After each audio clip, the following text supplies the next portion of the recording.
بالله من الشيطان الرجيم. بسم الله الرحمن الرحيم.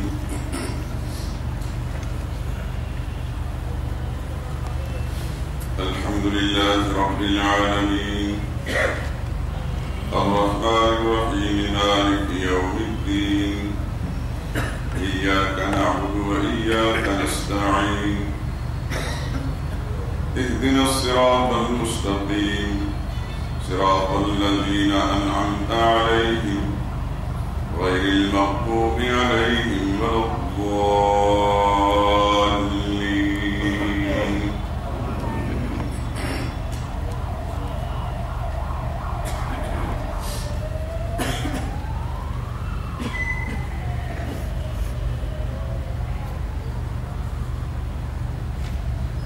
سورہ فاتحہ کی تیسری آیت کریمہ مالک یوم الدین. مالک ہے روز جزا کا، بدلے کے دن کا. اس آیت کریمہ کے بارے میں کچھ باتیں کل کے درس میں آپ سن چکے.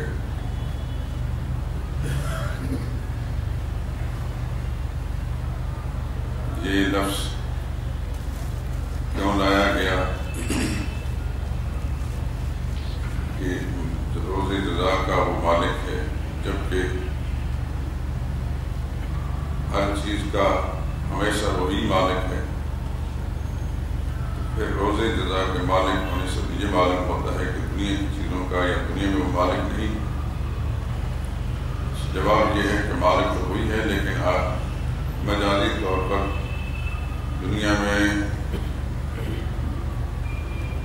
انسانوں کو بعض چیزوں کا مالک قرار دیا گیا ہے اور ان کی ملکیت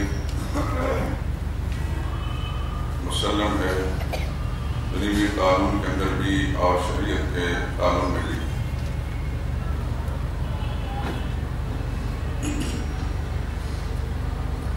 لیکن محشر کے میدان میں روز جزا جس دن ہوگا، اس دن یہ مجازی ملکیتیں بھی ختم ہو جائیں گی. صرف حقیقی مالک ہی اس وقت مالک ہوگا اور یہ مجازی ملکیتوں کے دعوے دار بھی اس وقت نہیں ہوں گے. سن چکے ہیں آپ سورہ حامی مومن کی ایک آیت کے حوالے سے. اس دن اللہ تعالیٰ پوچھیں گے لمن الملک اليوم، آج کس کی بادشاہی ہے، کس کا ملک ہے، کون مالک ہے؟ تو کوئی جواب دینے والا جب نہیں ہوگا تو اللہ اپنی اس سوال کا خود ہی جواب دیں گے. للہ الواحد القہار، آج کی ملکیتیں، اختیارات، مالکیت صرف اللہ ہی کی ہے جو اکیلا زبردست ہے.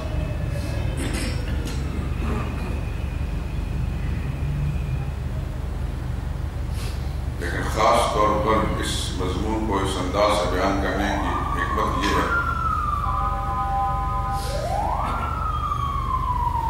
کہ اہل کتاب یعنی یہود و نصارہ، ان کے ہاں آخرت کا ایک تصور جو تھا وہ بڑا باہری قسم کا تھا. ان کے احبار و رہبان نے، ان کے مولویوں، پیروں اور پیشواؤں نے ایک طرف تو انہیں یہ سکھایا تھا کہ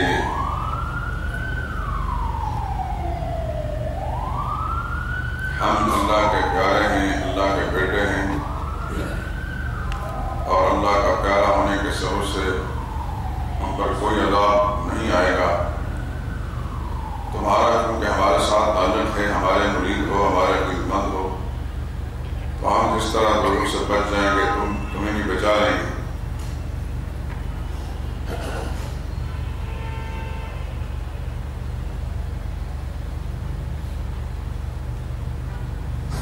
کہا کرتے تھے کہ اگر ہم نے کوئی جرم کیا بھی اب تو ہم جنتی ہیں، جنت کے ٹھیکیدار ہم ہی ہیں. لن يدخل الجنة إلا من كان هودا أو نصارى، جنت میں وہی جائے گا جو یہودی ہے. عیسائی کہتے تھے جنت وہی جائے گا جو عیسائی ہے، ہر ایک اس گھمنڈ میں تھا کہ ہم جنتی ہیں اور جنت کے ٹھیکیدار ہیں، اور پھر مزید ان میں غلو یہ پیدا ہوا، وقالت اليهود ليست النصارى على شيء وقالت النصارى ليست اليهود على شيء. یہودی کہتے ہیں عیسائیوں کا مذہب باطل ہے، اور عیسائی کہتے ہیں یہودیوں کا مذہب باطل ہے، ان کا کوئی دین نہیں، کوئی مذہب نہیں. ہر ایک اپنے آپ کو سمجھتا تھا، اور پھر یہ بھی کہتے تھے نحن ابناء اللہ واحباؤہ، ہم اللہ کے بیٹے ہیں، اللہ کے پیارے ہیں. تو اللہ اپنے بیٹوں کو اور پیاروں کو کیسے دوزخ میں ڈالے گا؟ تو ہمارے ساتھ ہمارا تعلق ہے، تو تم بھی ہمارے ساتھ جنت میں جاؤ گے. پھر اللہ کی نازل کردہ کتابوں کے اندر انہوں نے تحریف کی ہوتی تھی، یحرفون الکلمہ من بعد مواضعہ، یحرفونہ من بعد ما عقلوہ. اللہ کی کتابوں میں تحریف کرتے تھے جان بوجھ کر. سورہ بقرہ کی آیت نمبر 75 کے اندر یہ مضمون موجود ہے. اور اس کے ساتھ ساتھ بڑی بددیانتی اور خیانت یہ تھی، سماعون للکذب اکالون للسحت. سورہ مائدہ کی آیت نمبر 42 کے اندر یہ موجود ہے. جاسوسی کرتے تھے جھوٹ بولنے کے لیے، اور بڑے حرام خور تھے. اپنے مریدوں اور عقیدتمندوں کو سب بات دکھا کر ان سے مال بٹورتے، پیسے لیتے اور عیش کی زندگی گزارتے، اور ان کو یہ دھوکے میں رکھا ہوا تھا کہ ہم جنتی ہیں اور ہم تمہیں جنت میں لے کر جائیں گے.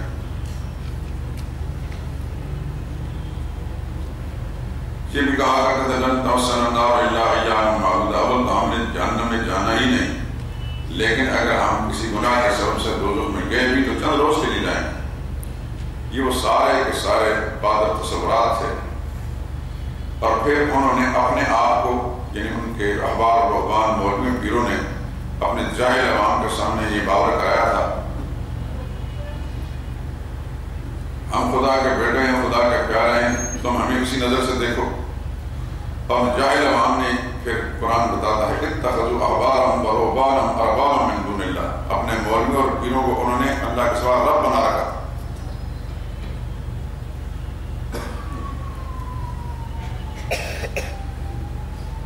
سورہ توبہ کی آیت نمبر 31 ذرا دیکھیں، 10واں پارہ.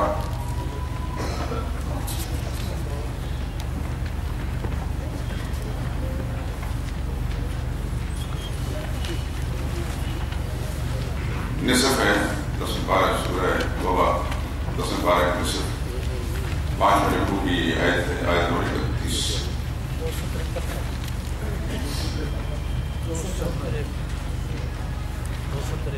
دو سو 53 ہے.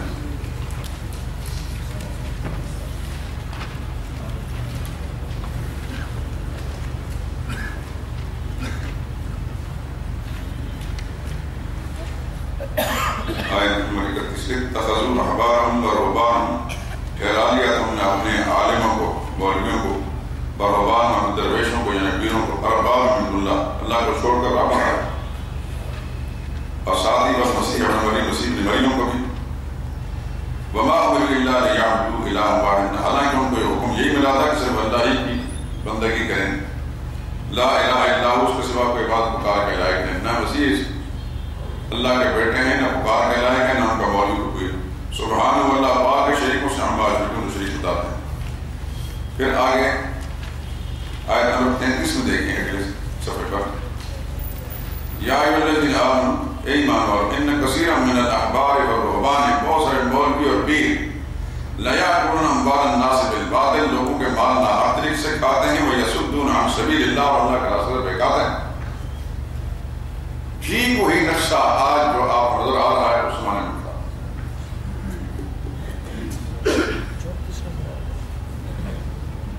نمبر 34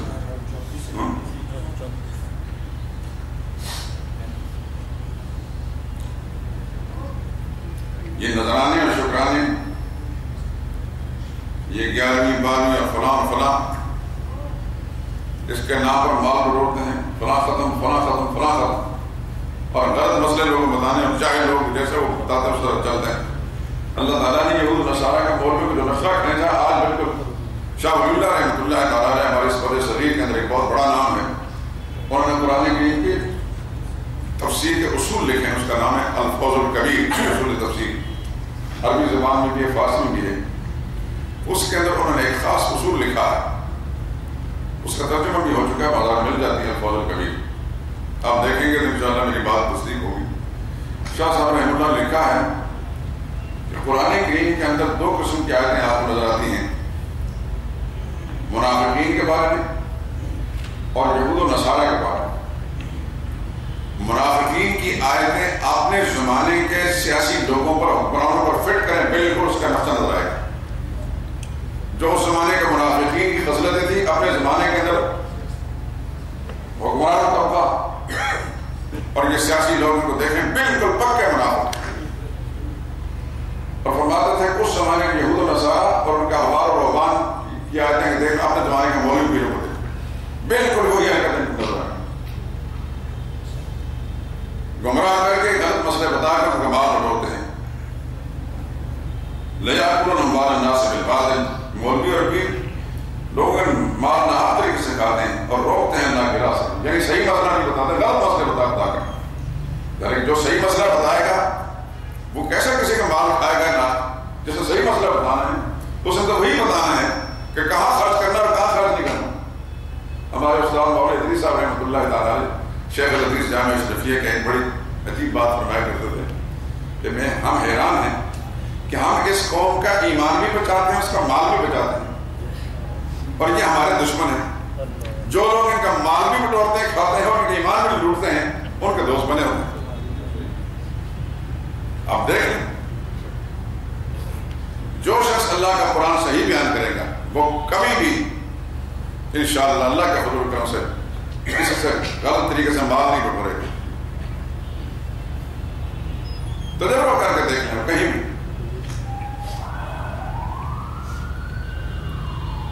وہ ہاں یہ ضرور بتائے کہ کون سی جگہ خرچ کرنے کی ہے، اللہ کی راہ میں خرچ کرو، جہاں خرچ کرنے کی جگہ ہیں۔ جو لوگ زکوٰۃ نہیں ان کا زکوٰۃ ادا کرو، صدقہ خیرات ادا کرو، غریبوں کو دو، تمہارے اپنے رشتہ داروں میں سب سے پہلے ڈھونڈو، محتاجوں کو، رشتہ داروں نہیں ملتا مالے داروں دیکھو۔ وہ کبھی نہیں کہیں گے لاؤ نذرانے شکرانے ہمارے جیب میں ڈالو۔ میں اکثر کہا کرتا ہوں کہ جو سچے پیر ہیں، حقیقی پیر، وہ لوگوں کے جیب پر نظر نہیں رکھتے کس جیب سے کیا نکلا کہ میرے لیے، وہ ان کے دلوں کی طرف جھانک کر دیکھتے ہیں کہ دل کی حالت ٹھیک ہوئی ہے کہ نہیں ہوئی، اللہ کے ساتھ کا ارادہ صحیح ہوا کہ نہیں ہوا۔ یہ فرق ہے، پیر صاحب وہ بھی کہلاتے ہیں، پیر صاحب یہ بھی کہلاتے ہیں، لیکن جو حقیقی پیر ہوگا، سچا پیر ہوگا، ایک تو یہ اس نے ڈھونگ نہیں رچایا ہوگا، گدی نشین نہیں ہوگا، مریدوں کی فوج یا فروج آ کے پیچھے جو ان کی تشکیل کرنے والی نہیں ہوگی، نہ ان کی پیشانی لکھا ہوتا ہے، وہ اللہ والے ہوں گے، لیکن جو ان کے ساتھ متعلق ہوگا اس کی اخلاق کی بھی اصلاح کریں گے، اس کی اعمال کی بھی اصلاح کریں گے، اس کے عقائد کی بھی اصلاح کریں گے۔ کہ اگر اس آدمی کی زندگی کی گاڑی جہنم کے لائن پر اسی پٹڑی پر دوڑ رہی تھی، وہ کانٹا بدل دیتے ہیں تاکہ جنت کی پٹڑی پر چڑھ جائے۔ یہ اللہ والوں کی شان ہے، اور اللہ والے ہر زمانے میں رہے ہیں۔ سب سے بڑے اللہ والے انبیاء ہیں علیہ الصلوۃ والسلام، پھر جو انبیاء کے نقش قدم پر چلے، صحابہ کرام، تابعین، تبع تابعین، ائمہ دین، محدثین، فقہاء، اور پھر آج بھی علماء ربانیین، علماء حق، چاہے لوگ ان کو کچھ بھی نام رکھ لیں، وہی ہے صحیح وارث انبیاء کے علیہ الصلوۃ والسلام، صحیح مرشد، مرشد کا معنی رہنما، سیدھا راستہ دکھانے والا، وہی ہوتے ہیں۔ ہر وہ شخص جو آپ کے سامنے اللہ کا قرآن بیان کر کے آپ کی زندگی کو اللہ کے ساتھ جوڑ دیتا ہے، اللہ کے نبی کے ارشادات اور تعلیمات پیش کر کے رسول اللہ صلی اللہ علیہ وسلم کے ساتھ اللہ جوڑ دیتا ہے، آپ اس کو پیر مانے یا نہ مانے، مرشد کہیں یا نہ کہیں، لیکن حقیقی مرشد وہی ہے۔ لیکن جو لوگوں کے اخلاق یا اعمال یا عقائد کی طرف توجہ نہیں دیتا، بس ٹھیک ہے ہمارے ساتھ تعلق قائم کر لو، بھائی ہمارے مرید بن جاؤ، مریدوں کو شامل ہو جاؤ، اور وقت پر ہمارا نذرانے پیش کرو، چڑھاوے چڑھاؤ۔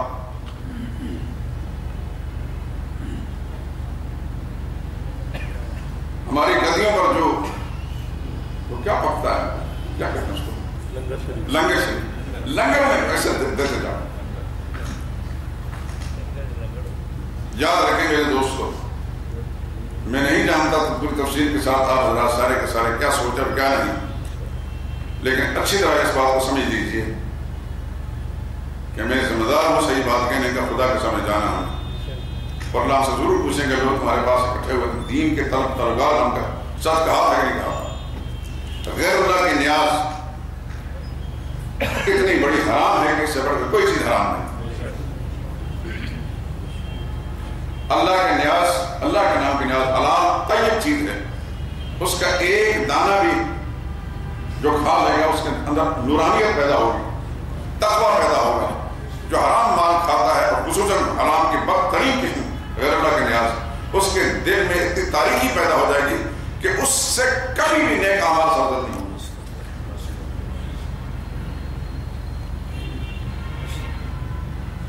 جمعے کے خطبات میں آپ اس سے پہلے توحید کے مسائل ہیں، جو غیر اللہ کے نیازات کا مسئلہ ہے تھا سنا چکا ہوں.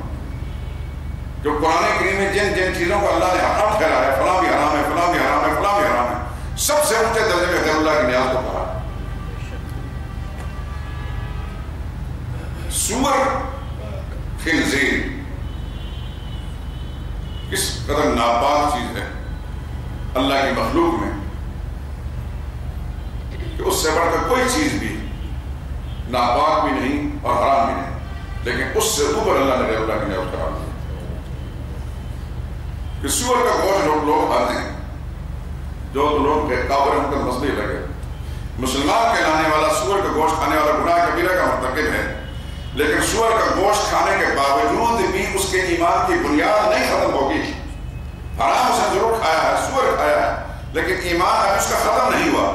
لیکن جو اللہ کے نام کے اللہ کو چھوڑ کر غیر اللہ کے نیازوں کو حلال طیب سمجھ کر صحیح سمجھ کھاتا ہے، اس کا ایمان ختم ہو جاتا ہے. اگر پہلے مسلمان تھا، ایماندار تھا، ختم ہو گیا.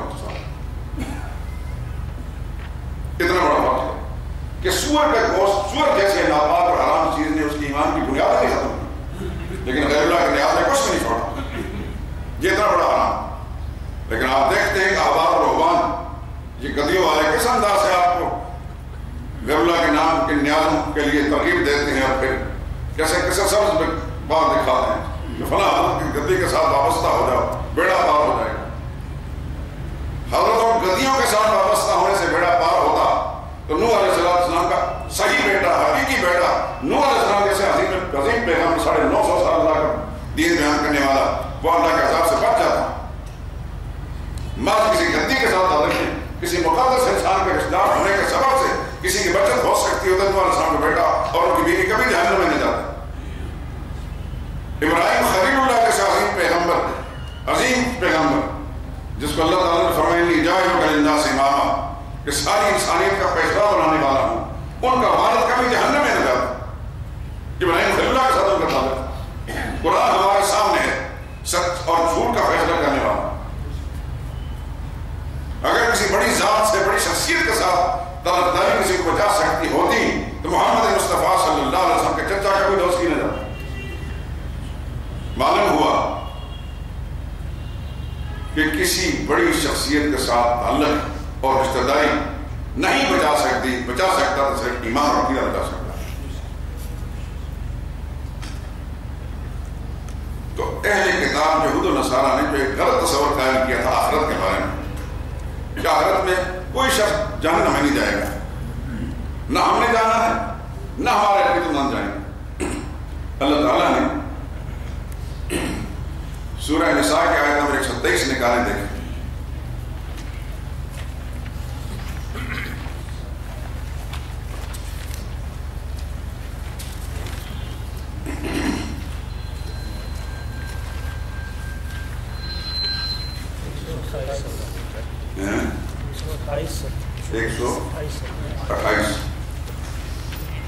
صفحہ 128 آیت نمبر 123.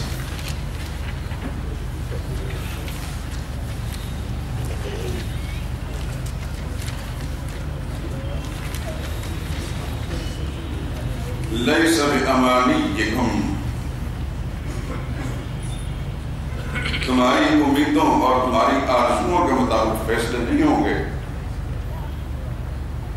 ولا امانی یہ اہل کتاب، اور نہ اہل کتاب کی خواہشات پر فیصلے ہوں گے، بلکہ ہوگا کیا، من یعمل سوءا یجزی بہ، جس نے برا کام کیا ہے اس کی سزا پائے گا، ولا یجد لہ من دون اللہ ولیا، نہیں پائے گا اللہ کے سوا اپنا کوئی حمایتی، ولا نصیرہ، رب مددگار۔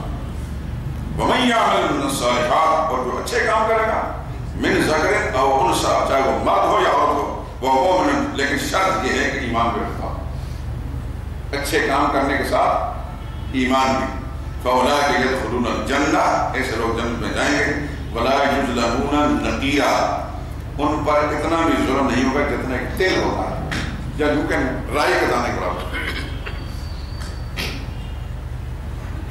کیسا صاف صاف فیصلے پروردگار آتا۔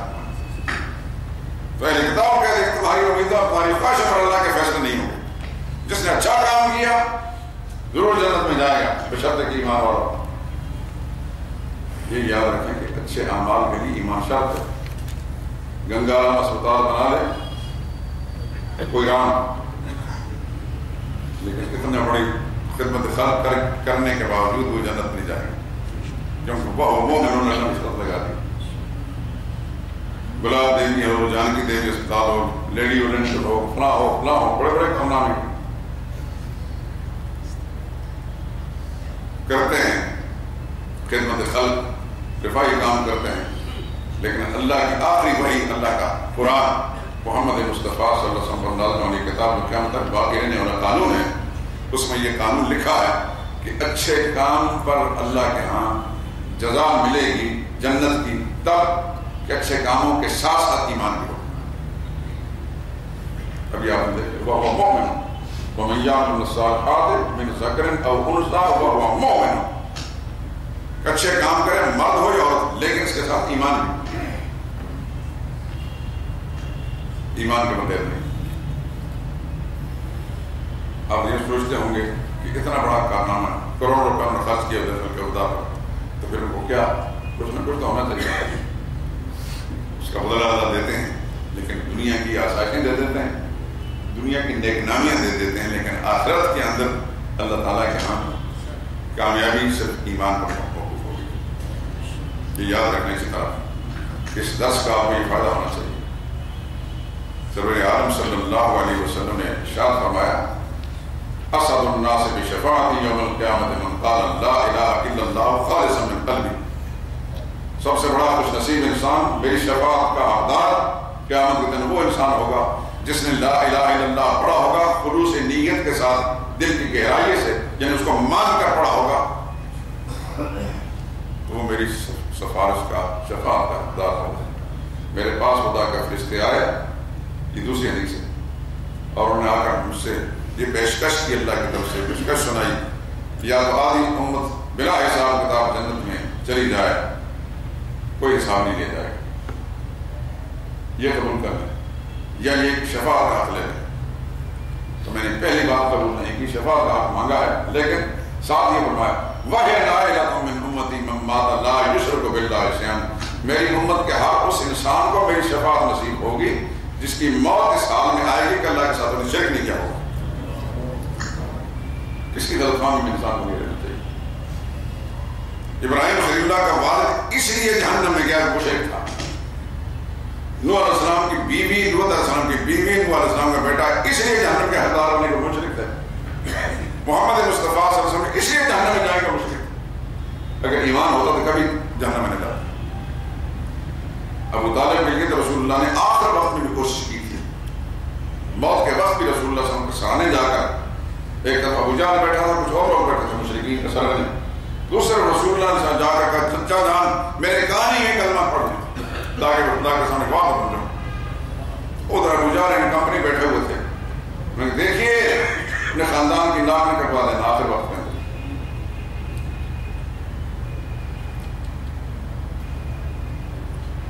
تو آخری کلمہ اس کی زبان سے کیا نکلا؟ علی ملت عبد المطلب، محمد رسول اللہ کے دین پر نہیں مر رہا، اپنے باپ دادا کے دین پر مر رہا۔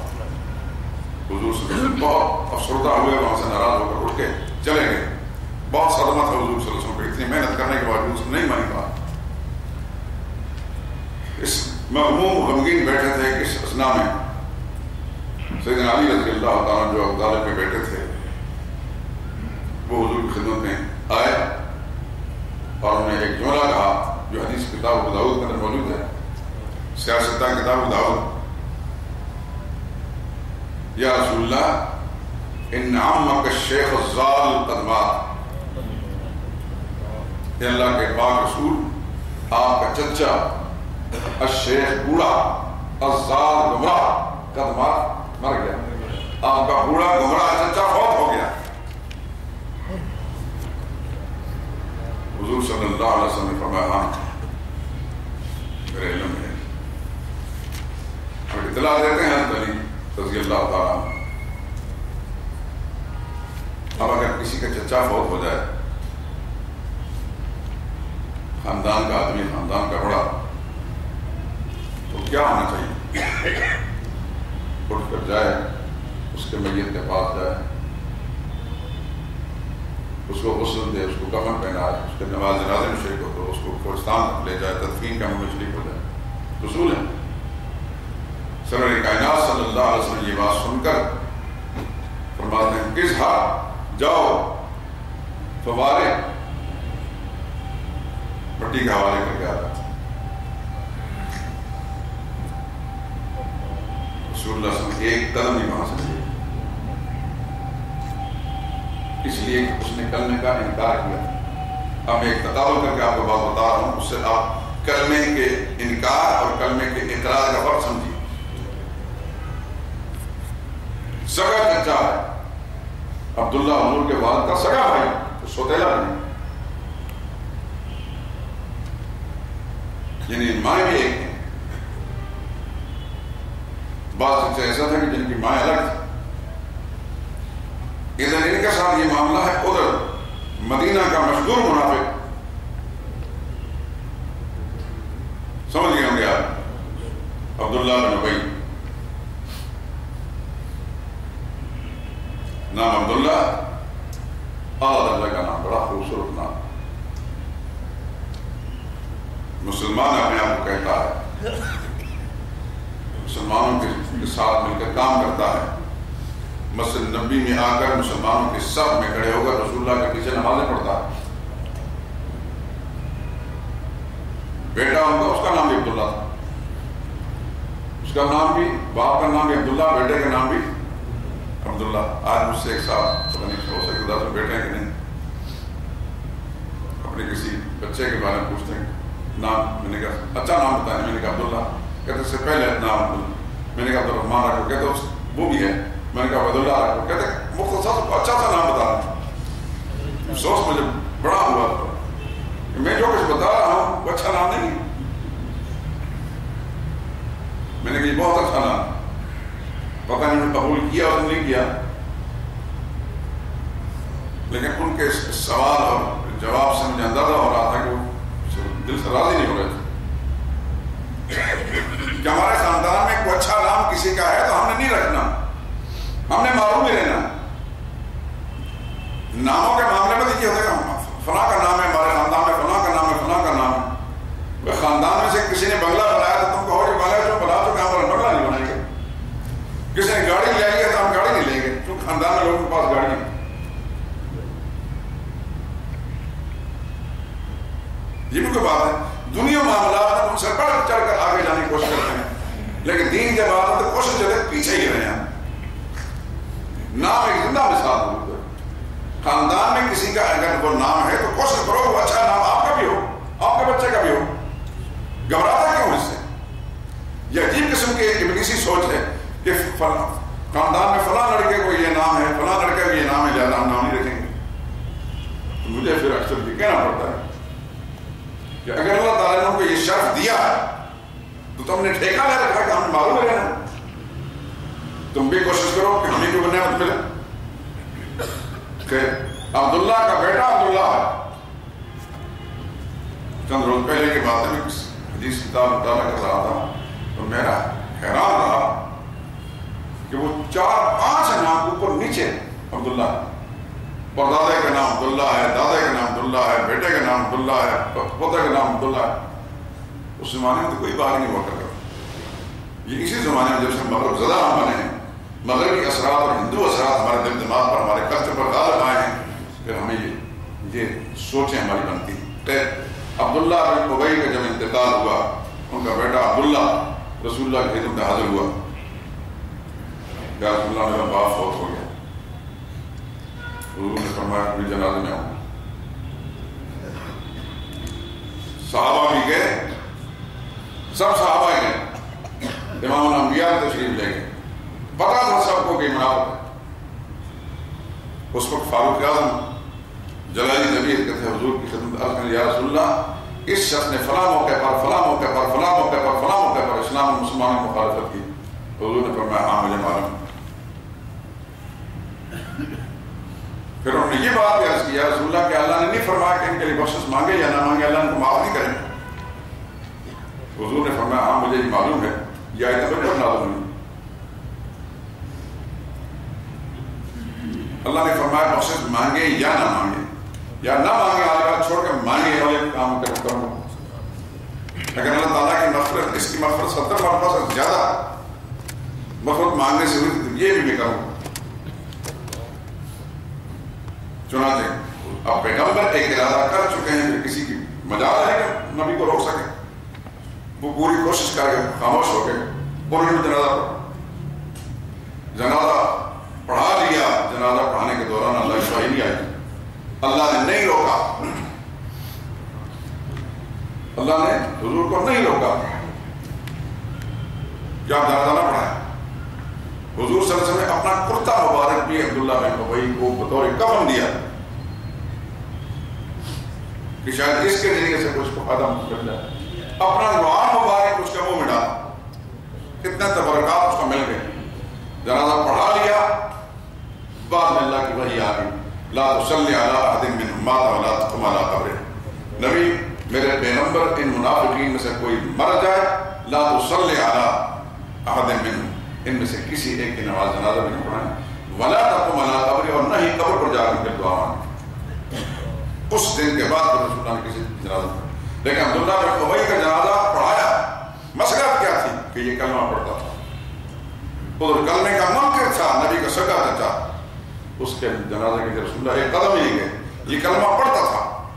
ظاہر میں ہمارے لیے ایک شخص کلمہ پڑھتا ہے، کلمے بنیادی اور تسلیم کرتا ہے، کسی بات مذہب پیروکار نہیں. ہم معمول ہے کہ اس کے جنازہ میں کسی پیشانی کو نہیں لکھا ہوا کہ اندر کیا ہے. ہاں البتہ کلمہ پڑھ کر بھی وہ رافضی ہو، کلمہ پڑھ کر بھی وہ قادیانی ہو، منکر ختم نبوت ہو، تو پھر جنازہ نہیں پڑھی جائے. یا علانیہ طور پر ہمیں دیکھ رہے ہیں کہ وہ کلمہ پڑھ رہا ہے لیکن کھلا شرک کرتا ہے، پھر اس کی جنازہ نہیں پڑھیں گے چاہے ہمارا کتنا قریبی رشتہ دار کا. لیکن اگر ایسی چیز نہیں ہے تو باطن کی جو کیفیات پر اللہ نے ہمیں مطلع نہیں کیا وہ اللہ جانتے ہیں. ظاہری طور پر کلمہ پڑھیں تو کلمہ کا اعتبار کر کے ہم اس کو مسلمان سمجھیں گے اور نماز جنازہ پڑھیں گے جیسے رسول اللہ صلی اللہ علیہ وسلم نے نماز پڑھا. تو ایک کلمہ اور نہ کلمے کا انکار اور اقرار، ان دونوں کا فرق آپ دیکھیں. وہ سگا چچا ہے لیکن کلمے کا منکر ہے. رسول اللہ صلی اللہ علیہ وسلم ایک قدم بھی نہیں گئے. یہ چچا بھی ایک رشتہ دار بھی نہیں، صرف مدینہ کے رہنے والا ایک شخص ہے اور ہے بھی سب اسلام بیدار قسم کا. کوئی موقع ہاتھ سے جانے نہیں دیتا تھا مسلمانوں کی مخالفت کا، لیکن ظاہری طور پر کلمہ پڑھتا تھا، مسلمانوں کے پیچھے ساتھ مل کر نمازیں پڑھتا تھا، ان کے پیچھے نمازیں پڑھتا تھا. رسول اللہ نے اس کو جنازہ پڑھایا. ایمان ہے بنیاد، یہ یاد رکھنا سیدھا. آپ کو اس درس سے اگر یہ حقیقت سمجھ میں آ جائے میں سمجھیں کہ آپ کو دنیا کی بہت بڑی دولت مل گئی.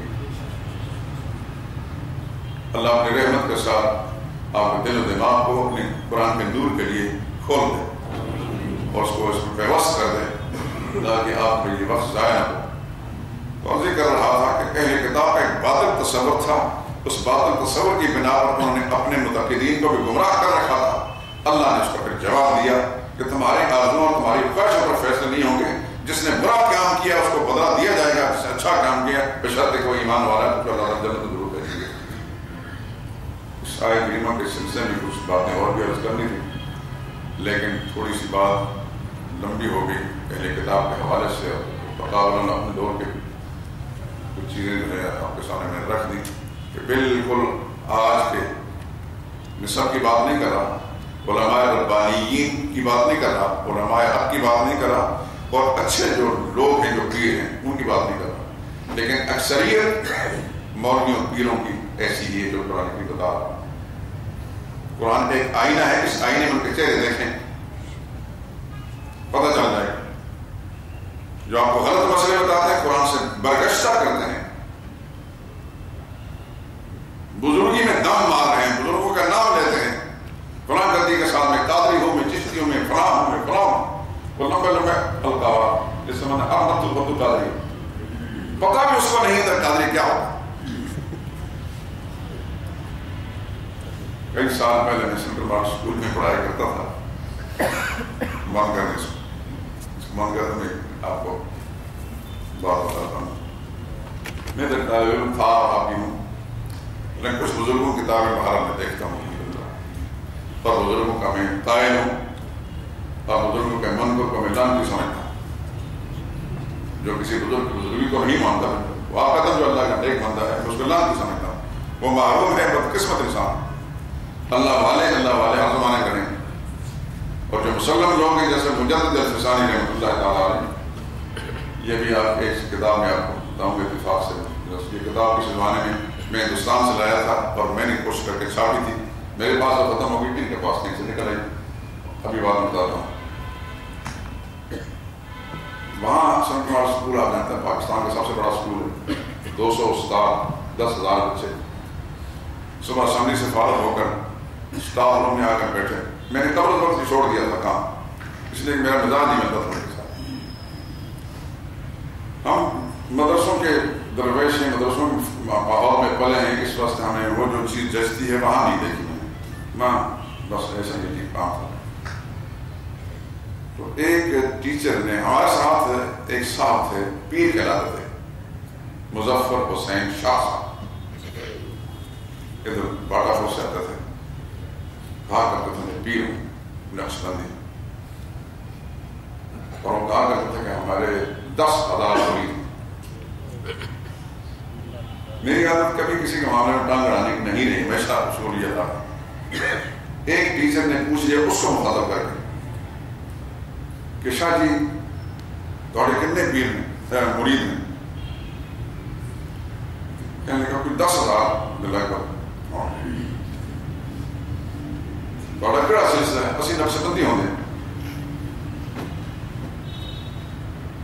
خیر وہ باتیں کرتے رہے، میں نے موقع کی مناسبت سے ایک بار مڑ کے مجھے بھی دیکھتے ہیں،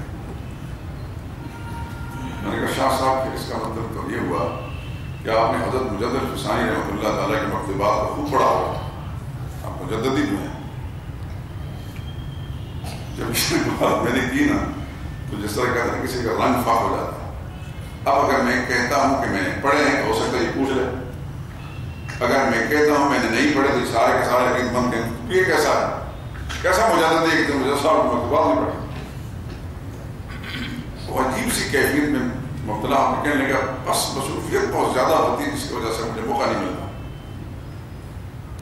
خیر میں تو سمجھتا تھا کہ میں نے اس موقع پر اس کی کوئی تحقیر تحریر نہ کی ہے، نہ میرا مزاج ہے، البتہ موقع لوگ متوجہ تھے تو میں نے کچھ باتیں مجدد صاحب رحمۃ اللہ تعالیٰ کی مکتوبات کی میں پڑھتا رہتا ہوں، پڑھی ہیں، میں نے تو نشان زد کی ہیں مکتوبات جو فارسی ہیں، تو میں بتا دی کہ مجدد صاحب نے یہ لکھا ہے، یہ لکھا ہے، یہ لکھا ہے، یہ لکھا ہے۔ وہ آدمی بڑا شاطر تھا، وہ کہتا ہے نا کہ سمندر میں رہتے ہوئے مگر مچھ کے ساتھ جو ہے اچھی نہیں ہوتی۔ پوچھ لیا اس نے کسی سے کہ کہاں سے آتا ہے، اس نے کہ مسعودہ کا امام متی۔ مجھے کہنے لگے اچھا آپ بھی پیر ہیں، آپ بھی مجددی پیر ہیں؟ میں نے کہا نہیں پیر، ہمیں لوگ وابی کہتے ہیں، ہمیں لوگ وابی کہتے ہیں۔ کہ میں نہیں یہ لوگ غلط کہتے ہیں، آپ مجددی پیر ہیں، اتنا کچھ آپ کو معلومات مجھے صاحب۔ میں نے کہا ہم طالب علم لوگوں کے طالب علموں کو کتابوں میں کچھ نہ کچھ پتا ہوتا ہے، پڑھتے رہتے ہیں، اپنی جہاد کو ختم کرنے کے لیے ان لوگوں کی کتابیں پڑھتے رہتے ہیں۔ لیکن نہ ہم پیر ہیں نہ ہمیں کوئی پیر مانتا ہے. اس کے بعد آخر دم تک جتنا عرصہ میں رہا اس آدمی نے میرے ساتھ بنا کر رکھی. لیکن موقع بموقع میں تھوڑے کیا کہتے ہیں پنجابی زبان میں جھٹکے اس کو دیتا تھا اور کھا بھی کرتا تھا. خدا کا بندے تنہائی میں لوگوں کے سامنے نہیں, اپنے آپ کو پیر کہتا ہے. پتا تو نہیں کس بات کا ہے نہیں. کیوں لوگوں کو کے ایمان کو خراب کرتے ہو, کیوں اپنی آخرت کو برباد کرتے ہو؟ مجھے کہا کرتا تھا کہ یار تو صاحب مطالعہ ہے, تیرا مطالعہ نہیں ہے, تیرے پاس کتابیں بہت ہیں, مجھے ان بزرگوں کے بارے میں معلومات ہوتا ہے. میں نے کہا بھائی بات یہ ہے کہ میں تو بزرگوں کے جوتوں کے تلوں کے ساتھ لگی مٹی کے برابر نہیں ہوں. ادنا سا طالب علم میں تمہاری کیا رہنمائی کروں گا, لیکن کم از کم تو اتنی بڑی گدی پر بیٹھا ہے, تو کہتا ہے کہ 10,000 ہمارے مرید ہیں, تیرا فرض ہی بنتا ہے. یہ سکول کی نوکری کس لیے کر رہا ہے, تو پتہ نہیں نذرانے شکرانے تمہیں کتنا کچھ ملتے ہوں. بہرحال وہ شورش مرحوم نے کس زمانے میں کتاب لکھی تھی, آپ کو کتاب نیا ہو گئی, اس کا نام تھا چہرے. بزرگوں کے چہرے, پیروں کے چہرے, مریدوں کے چہرے, شاعروں کے چہرے, اداکاروں کے چہرے, مولویوں کے چہرے, ہر ایک کی. وہ کتاب مجھ سے ایک صاحب لے کر گئے تو واپس نہیں کی اس نے, اور ملتی بھی نہیں. بڑی دلچسپ کتاب تھی. اس میں ایک صاحب کے بارے میں لکھا تھا کہ اس کی دیانت کا حال یا تو اللہ کو معلوم ہے یا شوکت حیات اور دولتانے کو معلوم ہے. جس سیاسی لیڈر تھے, ایک مولوی کا نام لیا لیکن اس کا نام نہیں ہوگا, دنیا سے چلا گیا.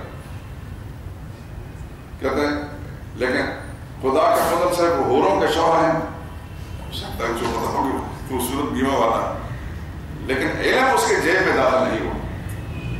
یہ جملہ شورش نے استعمال کیا, علم اس کے جیب میں داخل نہیں ہوا. تو میرا تجربہ, میں ایک اتنا سا طالب علم ہوں, مجھے کبھی گھمنڈ نہیں رہا. 40 سال یہاں ہو چکے ہیں, پہلے بھی طالب علم تھا, اب بھی اسی قسم کا ہوں. کوشش کرتا ہوں ضرور کہ جہاں سے اچھی بات میں لے لیتا ہوں, لیکن ان کے بارے میں جانتا ہوں کہ ان کے جیب میں علم داخل نہیں ہوا. اللہ پاک اپنے رحمت کے ساتھ ہماری نیتوں کو درست فرما دے. اللہ اپنے قرآن کے نور سے ہمارا دل مرور فرما دے, اور جتنے بھی باطل نظریات ہیں اللہ اپنے رحمت کے ساتھ اس سے ہم سب کو, آپ کو, آپ کی نسلوں کو, سب مسلمانوں کو بچنے کی توفیق نصیب فرمائے. اور جو اللہ کے نزدیک سچ ہے اور اللہ کے نزدیک جو پسندیدہ چیز ہے وہ اللہ تعالیٰ ہمیں سمجھا دے اور اس پر عمل کرنے کی توفیق نصیب فرمائے. الحمدللہ.